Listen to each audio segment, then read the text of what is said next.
नमस्कार दोस्तों, मैं हूं श्याम सुंदर और आप देख रहे हैं मैं भी भारत।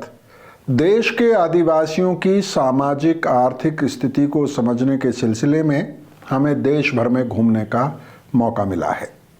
इस दौरान हमने ये पाया है कि आदिवासी इलाकों में अभी भी लोन यानी ऋण आसानी से नहीं मिल पाता है।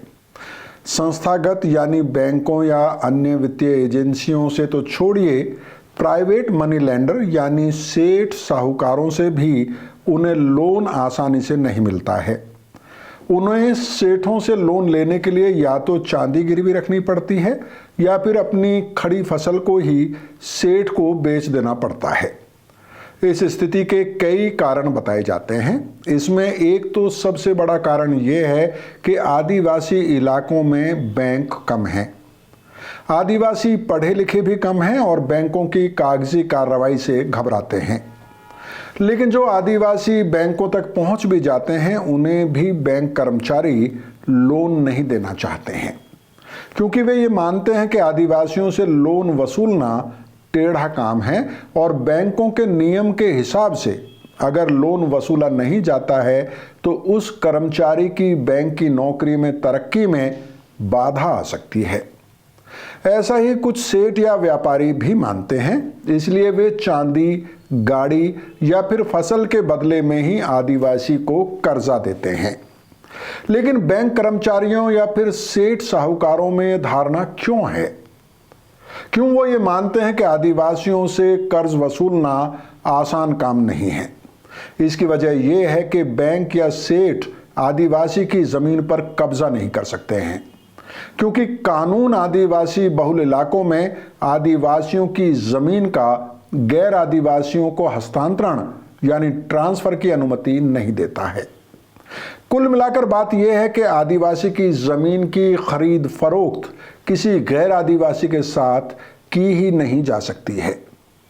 इस सिलसिले में झारखंड के छोटा नागपुर काश्तकारी कानून, संथाल परगना काश्तकारी कानून या फिर ओडिशा के आदिवासी इलाकों में अचल संपत्ति नियमन कानून का हवाला दिया जा सकता है। यह भी एक धारणा है कि क्योंकि आदिवासियों को बैंक या सेठ सभी ऋण देने से कतराते हैं, तो वे बिजनेस शुरू नहीं कर पाते हैं। वे अपने बच्चों को पढ़ाने के लिए अच्छे कॉलेज या कोर्स में नहीं भेज पाते हैं। वे अपना अच्छा घर भी नहीं बना पाते हैं। कुल मिलाकर यह माना जाता है कि आदिवासी जमीन का मालिक होते हुए भी गरीबी में फंसा हुआ है, क्योंकि वह अपनी इस जमीन को बेच नहीं सकता है। और जब जमीन किसी गैर आदिवासी के नाम पर की ही नहीं जा सकती है, तो फिर इसे गिरवी रखने का तो सवाल ही नहीं उठता है। अब सवाल यह है कि इस सूरत में किया क्या जाए? आदिवासियों को गरीबी के भंवर से कैसे निकाला जाए? अक्सर सरकारों में बैठे लोगों को इस सूरत को बदलने का एक ही रास्ता नजर आता है, और वो रास्ता है उन कानूनों में बदलाव जो आदिवासी की जमीन की खरीद बिक्री पर रोक लगाते हैं। इस सिलसिले में 14 नवंबर 2023 को ओडिशा सरकार ने भी ऐसा ही किया। उड़ीसा के मंत्रिमंडल ने 1956 में बने OSATIP यानी Odisha scheduled areas transfer of immovable property bye scheduled tribes regulation में बदलाव का फैसला किया। इस फैसले में कहा गया कि एक आदिवासी व्यक्ति जिला के उप कलेक्टर की लिखित अनुमति से अपनी जमीन पैसे के बदले में किसी को उपहार में दे सकता है या फिर बेच सकता है। यह भी फैसला किया गया कि आदिवासी लोन के लिए किसी सार्वजनिक संस्था को अपनी जमीन गिरवी रख सकता है। हालांकि सरकार ने इस फैसले में एक शर्त भी जोड़ दी थी कि कोई आदिवासी अपनी सारी जमीन किसी अन्य को नहीं दे सकता है। ओडिशा में आदिवासियों की जमीन से जुड़ा यह कानून कई सख्त प्रावधान करता है। इस कानून में आदिवासी की जमीन को बेचने पर पाबंदी ही नहीं है, बल्कि आदिवासी को उसकी जमीन से हटाने का कोई भी प्रयास एक अपराध के तौर पर देखा जाता है। लेकिन सरकार को अपने इस फैसले से 2 ही दिन में पीछे हटना पड़ा, क्योंकि इस फैसले के लिए सरकार की भारी आलोचना हुई और इस कोशिश को आदिवासियों की जमीन हड़पने के रास्ते खोलने के तौर पर देखा गया। आदिवासी समुदायों और उनके अधिकारों के लिए काम करने वाले कार्यकर्ताओं और संगठनों ने सरकार को मजबूर कर दिया कि वह अपने फैसले से इतनी जल्दी पीछे हट जाए। कहते हैं अंत भला सो भला। सरकार कानून में बदलाव से पीछे हट गई है, लेकिन सरकार ने कानून में जो बदलाव के तर्क दिए थे या जो मकसद बताया था उसकी पड़ताल जरूरी है।